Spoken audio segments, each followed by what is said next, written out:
Hello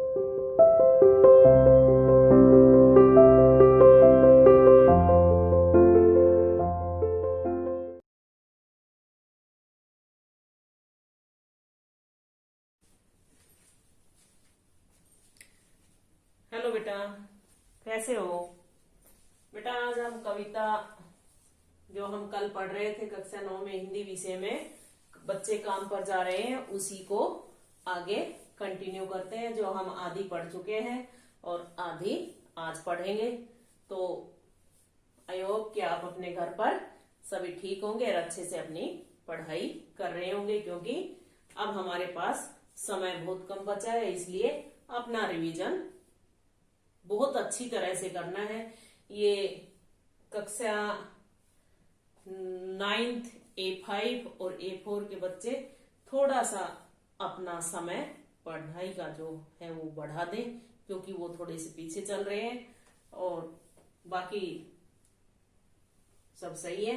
तो आज हम जो कविता पढ़ेंगे, बच्चे काम पर जा रहे हैं, उसके कवि हैं राजेश जोशी, जो मैंने कल आपको बता दिया था कौन कौन से उनको पुरस्कार मिल चुके हैं। तो उसी कविता को हम आइए आगे कंटिन्यू करते हैं। तो यहाँ तक हमने पढ़ लिया था कि क्या सारी किताबें खत्म हो गई हैं, दीमक ने खा लिया है, क्या उनके खिलौने पहाड़ के नीचे दबकर टूट गए हैं, क्या सभी मदरसों की यानी विद्यालयों की जो दीवारें हैं वो भूकंप आने से ढह गई हैं, नष्ट हो गई हैं, क्या सारे घरों के आंगन बाग बगीचे सब समाप्त हो गए हैं, जो इन बच्चों को काम के लिए जाना पड़ रहा है। ठीक है, तो आज उससे आगे हम पढ़ेंगे। और फिर कवि कहता है कि ये सबसे हमारे समय की, उस समय की सबसे भयानक स्थिति है, सबसे डरावनी बात है। अब आगे हम पढ़ेंगे कितना भयानक होता अगर ऐसा होता। भयानक है, लेकिन इससे भी ज्यादा यह है कि है सारी चीजें हस्ब मामूल। हस्ब मामूल का मतलब होता है यथावत, यानी जैसा है वैसा, जैसा होना चाहिए वैसा ही है, यानी जो का त्यों। कहने का मतलब ज्यों का त्यों। पर दुनिया की हजारों सड़कों से गुजरते हुए बहुत छोटे छोटे बच्चे काम पर जा रहे हैं।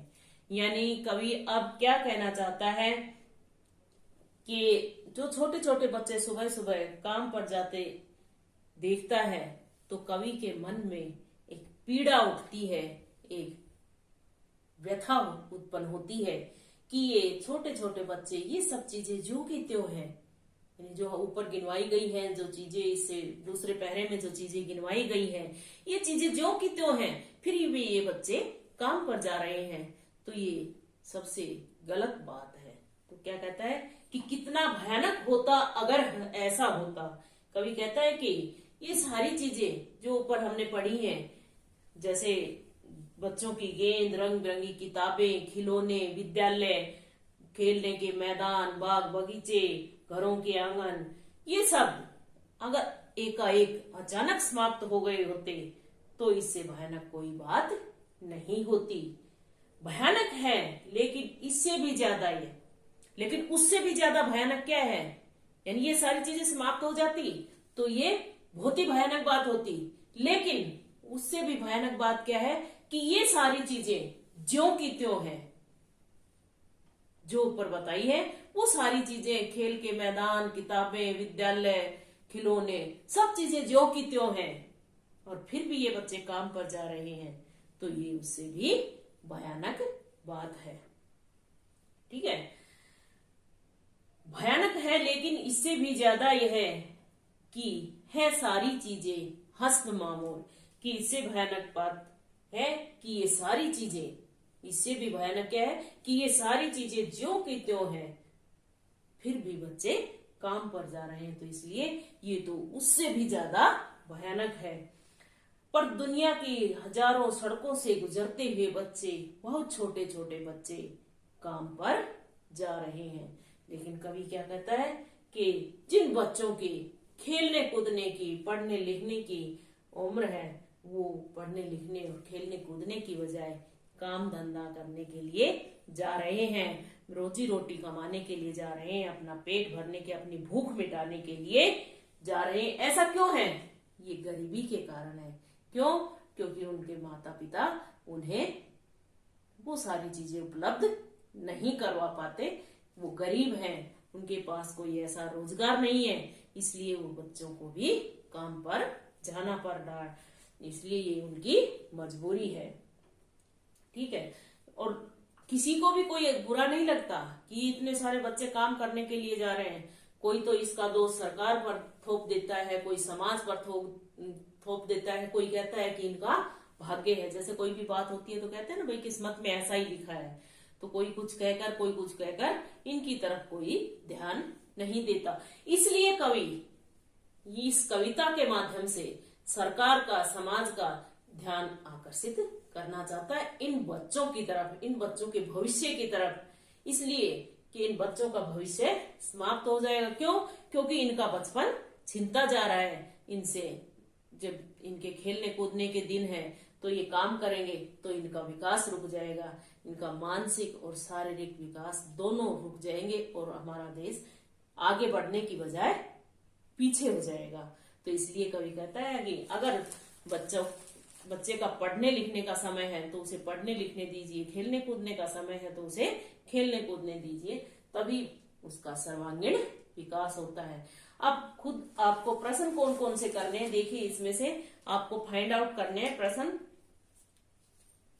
कि लेखक के अनुसार अधिक भयानक स्थिति क्या है। पहला प्रश्न आप क्या करेंगे?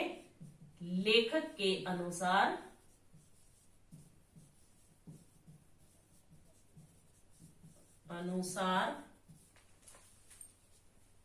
अधिक भयानक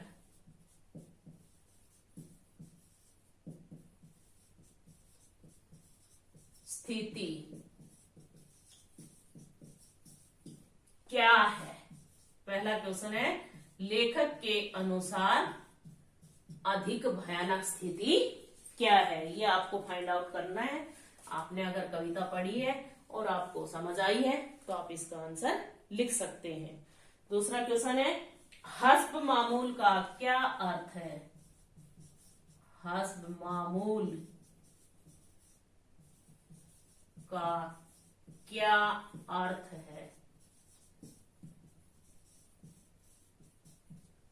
तीसरा क्वेश्चन है, कवि किस बात को लेकर चिंतित एवं दुखी है। कवि किस बात को लेकर चिंतित एवं दुखी है। और लास्ट क्वेश्चन जो आपने फाइंड आउट करना है कि इस कविता में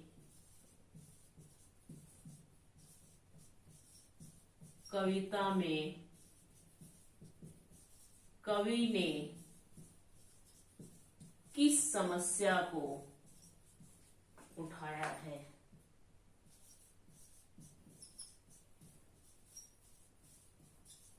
ठीक है।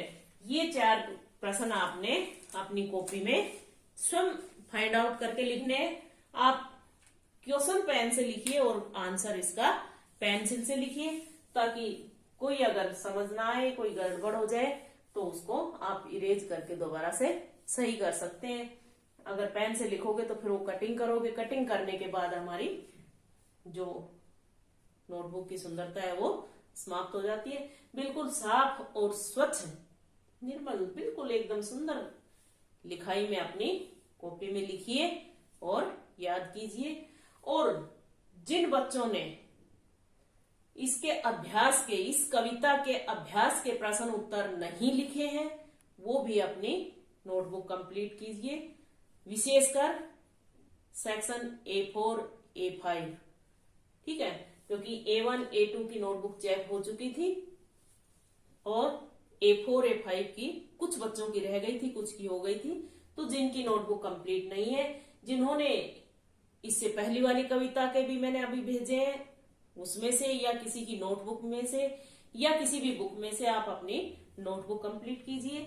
और इस कविता के भी अगर आपने प्रश्न उत्तर अपनी फेयर नोटबुक में नहीं लिखे हैं तो उनको प्लीज अपनी नोटबुक में लिख लीजिए और याद कीजिए। ठीक है, ये आज हमारी कविता कंप्लीट हो गई है, यानी हमारा जो काव्य भाग था उसका भी रिवीजन हो चुका है, क्योंकि 5 कविता हमने 4.5 5 भी कहा 4.5 कविता पढ़नी थी, वो हमने पढ़ ली है। 2 हमने छुट्टी के बाद पढ़ ली है और 2.5 हमने छुट्टी से पहले पढ़ ली थी। तो इस भाग का, काव्य भाग का हमारा रिवीजन समाप्त हो गया है। इसके बाद हम करेंगे अब व्याकरण का रिवीजन। ठीक है, क्योंकि हम कृतिका का रिवीजन कर चुके हैं 3 लेसन का, और काव्य भाग का कंप्लीट का कर चुके हैं। गद्य भाग हमारा 3 लेसन तक शायद हो चुका है, 3 नहीं तो 2 तो हो ही चुके हैं। 9 A4 A5 में नहीं हुए हैं, उसके बाद एक साथ हम उसमें करेंगे। अब हम एक साथ पहले चारों सेक्शन में व्याकरण का रिवीजन करेंगे। तो इसके लिए यहां तक जिसको कोई दिक्कत हो समझने में, भावार्थ समझने में, प्रश्न उत्तर में, तो वो आप बेझिझक पूछ सकते हैं, कभी भी पूछ सकते हैं, उसमें कोई संशय नहीं है। ठीक है बेटा, ओके बाय।